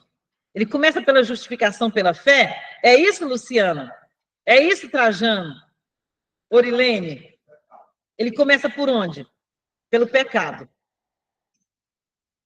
E aí, olha só, tudo aquilo que ele coloca aqui na epístola, aquelas questões que ele coloca aqui na epístola, que o pecado ele afeta todas as dimensões do ser humano, era o quê? Era o que era visível, e ele sabia disso, lá em Roma. Era a capital do luxo, do lixo e da luxúria. Todas aquelas práticas abomináveis que ele coloca eram lá. E aí ele mostra o quê? O pecado ele afeta a religiosidade, ele afeta a moralidade, ele afeta os sentimentos, né, a afetividade, e ele afeta a intelectualidade. Que ele coloca lá, né, dizendo-se sábios, tornaram-se loucos. Não é isso? E aí ele dá uma ênfase muito grande à questão da mente, do pensamento correto. Da forma, e aí ele diz que Deus cegou o entendimento, né? Deus entregou eles. Olha, já que vocês querem isso, vou deixar vocês fazendo o que vocês querem. E aí essas pessoas que viviam cometendo esses pecados, eles faziam isso sem nenhum pudor e sem nenhum remorso. E aí, geralmente, nós pegamos essa questão de Romanos e nós tratamos mais da questão prática. Mas Paulo, ele mostra o quê? Por que as pessoas... Aí ele, no final do capítulo 1, ele trata das indiferenças, né? No meio das famílias, de pais, dos relacionamentos, né? Da quebra do relacionamento, do desrespeito. Ele não trata só dos pecados sexuais. Nós cometemos o erro de fazer uma abordagem de 1 Romanos apenas focando numa abordagem voltada para a moralidade sexual. Quando a ideia de Paulo aqui é o quê? O pecado, ele faz com que a tua mente seja, como é que ele usa? Cauterizada. Né? Você é escravo da sua mente, você não é capaz de pensar, de analisar as consequências, aquilo que você faz. E aí, essa cegueira mental leva no caso específico de os romanos, a cometer toda espécie de pecado. E aí há uma quebra, né? Um desrespeito. As pessoas não respeitam os seus próprios corpos, elas não conseguem conviver, manter uma harmonia sequer dentro da família, nas relações. Então, há consequências, né, afetivas, sociais, religiosas, e intelectuais. Então, o pecado, que geralmente nós associamos pecado à moralidade. E aí Paulo, ele mostra que a situação é muito mais complexa. E que o homem, em todos os seus aspectos, ele é caído, inclusive na mente. Por isso que nós precisamos ter muito cuidado com os grandes sábios e as grandes teorias. Né? Mas foi um grande homem, estudioso e tal. Mas, porém, a mente é uma mente pervertida.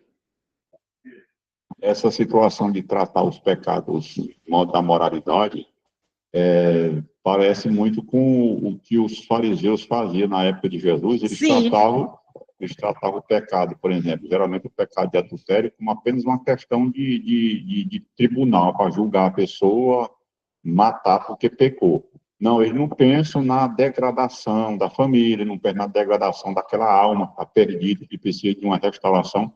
Ele vai no problema crônico lá e joga a pessoa E ainda há muito isso, pastor Messias, no sentido que, às vezes, na igreja, que as pessoas acham que a pessoa se torna pecador porque peca, quando, na verdade, é o contrário. Ela peca porque ela é um pecador nato. Né? E aí, Paulo, ele vai além, ele não mostra só o que as pessoas fazem. Ele diz por que elas fazem. Ele mostra a dimensão, a proporção do pecado na vida das pessoas, e ele mostra a origem disso. Né? E aí, onde ele volta lá para Gênesis e fala a respeito da queda, né? Por um homem entrou o pecado no mundo, ou seja, as consequências do pecado, né?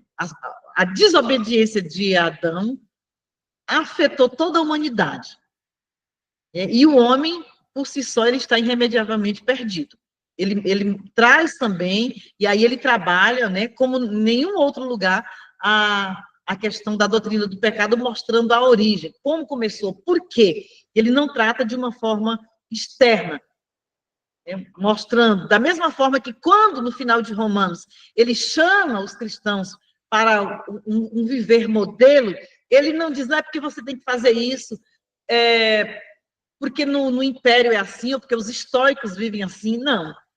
Você vai fazer isso por quê? Porque agora você é uma nova criatura, você foi justificado, você está em Cristo. O que é que Paulo apelava? Primeiro, você precisa compreender quem você é. Efésios é brilhante em relação a isso. Né? Aí ele diz lá, né? Quem você era, caído, morto em pecado, em delitos e pecados, e agora você está em Cristo. Se você estava lá no lamaçal, e alguém foi lá, te tirou, te lavou, te purificou, te colocou, olha só a linguagem, né? Nos lugares celestiais. O que é que você vai fazer? Você vai ser grato. O exemplo dele mesmo. Você vai ser grato. Ele não diz assim, olha, você vai para lá, vai tomar um banho, tal, para depois, né, você ser regenerado. Você foi regenerado. Aí, professor, então, pelo fato de ser regenerado, agora você tem que... Essa questão do capítulo 2 de Efésios, né? Ele fala primeiramente a questão do projeto, capítulo 1, ele começa lá da eternidade. O projeto que deu no passado, no passado distante, né? Antes da fundação, depois ele põe antiguidade e põe o tempo presente e depois o tempo futuro. Mas no capítulo 2, ele diz, e estávamos mortos, aí ele começa a falar da questão do que aquele projeto do capítulo 1 executou na prática na vida da humanidade. E o capítulo 2, do 1 até o 10, ele fala 3 coisas interessantes. O que Deus fez por mim, Deus tirou eu soltou minhas algemas e mandou eu embora. Não, agora você está livre, pode ir embora, pode sair aí no mundo, e o escravo vai fazer o quê? O escravo ele vive sem conhecimento, ele vive frustrado, ele vive destruído por dentro e por fora. Aí, daqui a pouco ele vai cair na escravidão de novo. O que foi que ele fez? Tirou o escravo, fez por ele, aí fez por ele, e nele, no escravo, incluiu ele na família, levou ele para casa, como a senhora disse, deu banho, colocou na mesa. Agora não era sequer herdeiro. Agora ele deu o quê? Sentido para a vida. Não é somente uma questão de eu estar livre, eu preciso de um sentido para a minha vida. Aí o que acontece? Fez por mim e fez em mim, e depois, no capítulo versículo 10, através de mim. Eu preciso ser útil na sociedade. Eu fui livre, mas eu preciso, essa liberdade precisa ser o quê? Exposta para os outros. Quer dizer, é a extensão que dá o sentido que Jesus veio fazer. A consequência da justificação. Não é para ser justificado. Eu fui justificado, fui livre, agora eu sou herdeiro, então isso vai refletir na minha vida e na vida dos outros. Tanto é que ele diz assim, no verso que ele diz assim, para Deus como criaturas criadas em boas obras, para que vocês andem nela. Não é fazer boas obras, é viver. Viver. A essência do ser humano, não é apenas uma questão de pragmatismo externo. Não. É a minha essência, aquilo que tem em mim não encontra satisfação fazendo coisas erradas. Por quê? Porque a minha alegria, o meu prazer está agora em servir ao meu Senhor. Essa é a lógica, né? E aí, às vezes, a gente fica brigando com muita... Nós queremos que as pessoas da igreja observem a ética de Cristo, sendo que elas nunca foram convertidas, porque nunca entenderam essa verdade. Às vezes estão 100 anos dentro da igreja, né? Mas não entenderam isso. E aí elas ficam se debatendo o tempo todo, querendo alcançar pelos próprios méritos. Essa questão ali, professor, do propósito, né? Às vezes eu sempre costumo falar na igreja, a missão nossa é o quê? O propósito é para quê? Qual é o objetivo disso aqui? O que é que eu vou levar? Então, o propósito é para... Tem o porquê eu faço e para que eu faço. É. E aí, quando Paulo ele trata dos valores cristãos na Epístola de Romano, ele não trata dos valores cristãos da mesma forma que era conhecido no mundo a ética estoica, que era esse sistema filosófico que foi adotado pelos romanos, que propõe o quê? Eles pregavam a virtude, mas era uma virtude e uma ética humanista. O homem, ele é autossuficiente, o homem, ele é capaz de ser, ele não depende. Por que que, principalmente, o Nietzsche, ele achava um absurdo o cristianismo? Porque no cristianismo, lá o Sermão do Monte é o quê? É o frágil, é o humilde, é o que dá a outra face, é aquele que se rende.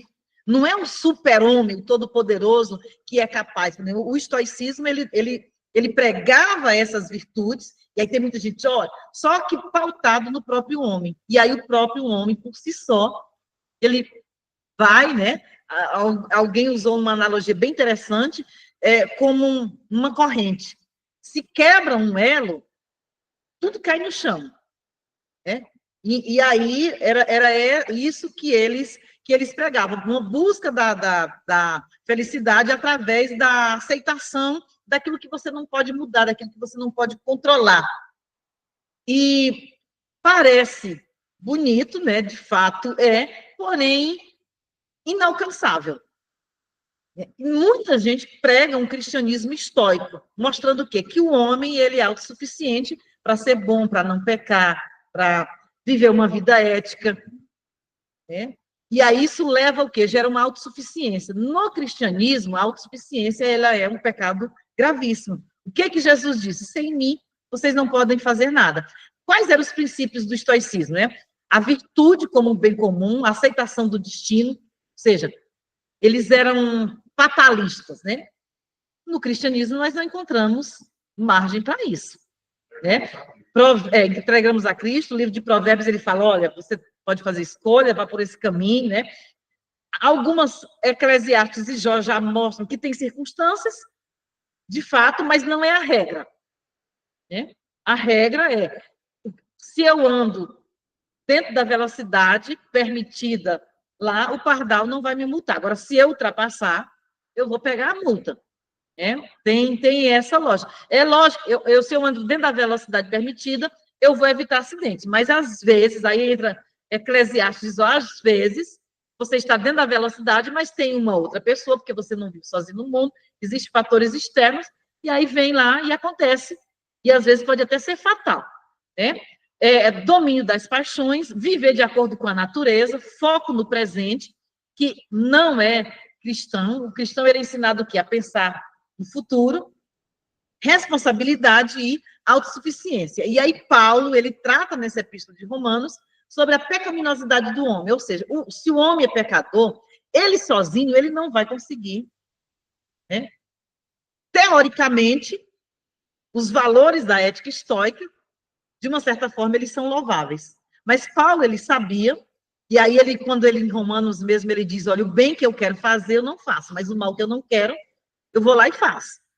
Então, é impossível o homem alcançar esse padrão por si mesmo.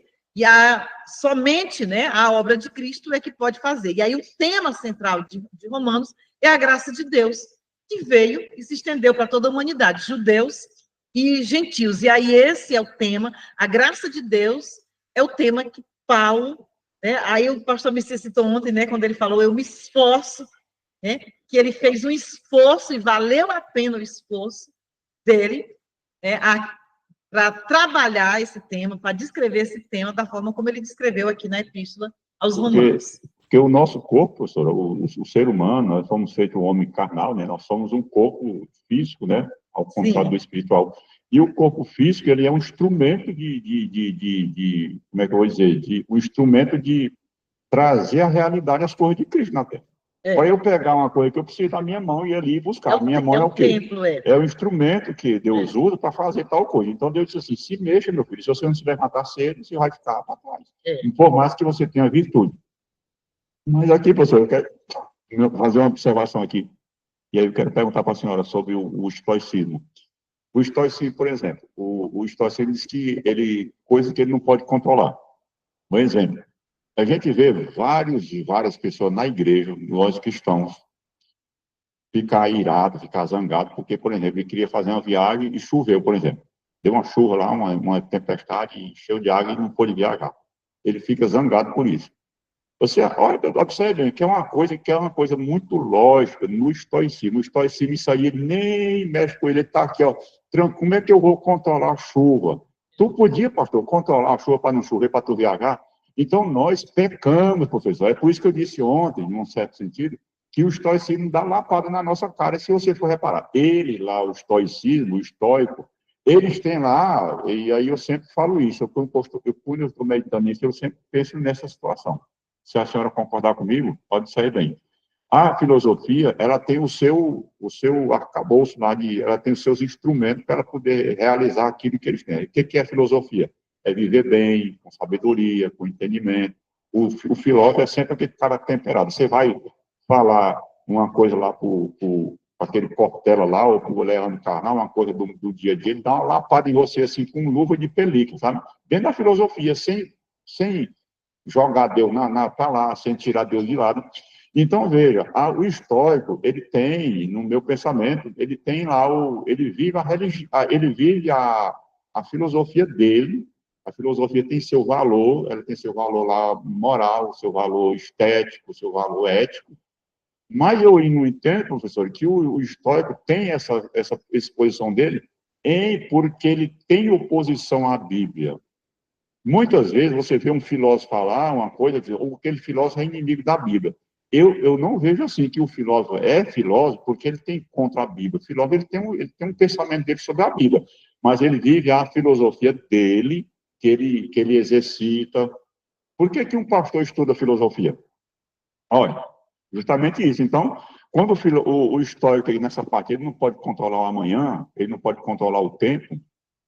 Olha, já imaginou se nós ficássemos assim também, professor? Eu não posso controlar o dia que choveu, entendeu? Então, eu observo assim, que a filosofia tem seu lugar, tem momentos que tem aquele filósofo que é anti-religião também, claro, que existe a filosofia que é contra. Quando Paulo fala das vãs filosofias, é porque tem a boa filosofia. Você usa a filosofia para viver bem. Aí, assim, para fechar aqui, a questão do estoicismo. Louvável, né, essa busca pela virtude. Agora, uma coisa que nós precisamos, para não sermos pragmáticos, existe uma diferença muito grande, às vezes existem algumas semelhanças, né, na ética, na virtude. Só que o que acontece? O estoico faz isso pautado em um pressuposto, o cristão faz, ou pelo menos deveria fazer, pautado em outro pressuposto. O estoico, ele busca isso pautado na autossuficiência. O cristão, ele busca isso pautado na sua falta de suficiência, na dependência de Cristo. Esse é o grande diferencial. E aí, nós, enquanto cristãos, a Bíblia também nos ensina, né, sobre cautela, sobre o cuidado que a gente precisa ter. Né? Aconteceu? Então, vamos ter paciência, vamos ter calma. Eu não posso dominar, eu posso entregar para Deus. Né? Eu tive uma experiência. Há 2 anos atrás, nós descobrimos meu pai que tinha um problema de saúde que a gente não sabia, né? Por acaso, minha mãe ia consultar e ele não gosta de ir no médico. Aí, não, você também vai ter que consultar. Quando a médica olhou o coração dele, ela ficou assustada. Falou assim, ó, leve ele urgente para o cardiologista. E aí, já pediu os exames, já vá com os exames. E aí, o coração do meu pai estava mais ou menos 30 por hora. 30 por minuto, né? Estava lento mesmo. E aí, quando ele chegou no médico, o médico falou assim, olha, ele precisa colocar um marca-passo hoje. Aí já foi direto para o hospital, já colocou o marca-passo. E aí ele falou assim, olha, só que o problema não é esse, tem mais alguma questão. Aí ele pediu um exame e mostrou a válvula aórtica dele estava comprometida, que é a válvula que faz o sangue bombear para dentro e para fora. Ela estava lentinha, né? E aí precisava fazer um TAV. O TAV era o quê? Substituir aquela válvula aórtica. E aí essa cirurgia, ela pode ser feita aberta e ela pode ser feita com um catéter, né? Ou aqui, embaixo do peito, ou pela aorta na perna. E aí Meu pai não tem plano de saúde, e aí nós fomos correr atrás. Uma cirurgia que custava, né, o mais em conta que nós achamos em Goiânia é de 140 mil. Nós fomos correndo atrás e tal, e entramos naquela, tipo assim, a corrida contra o tempo.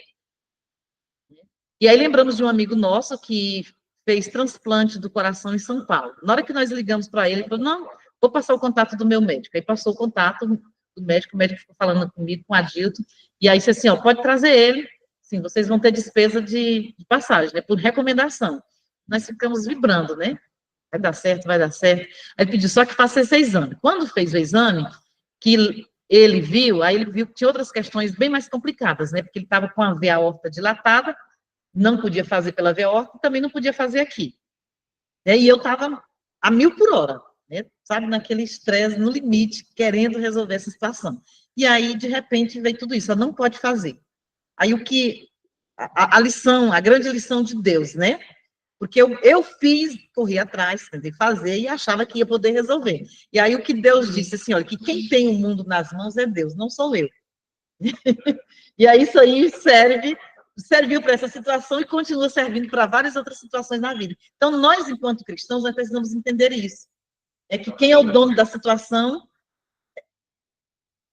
é Deus.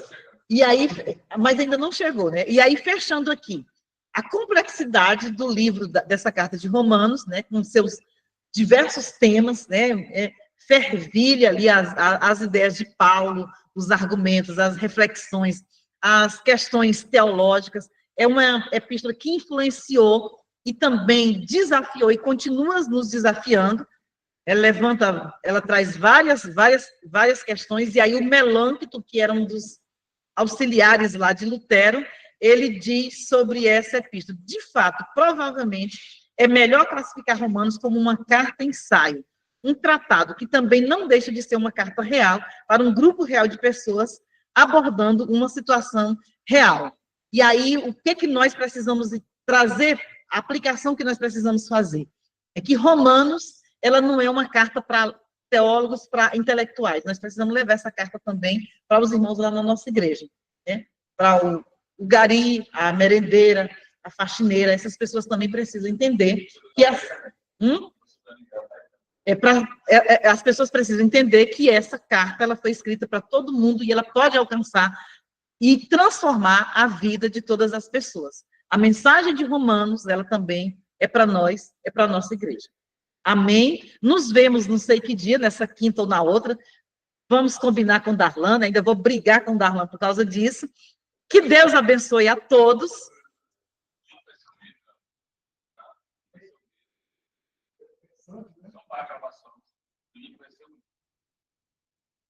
Tá?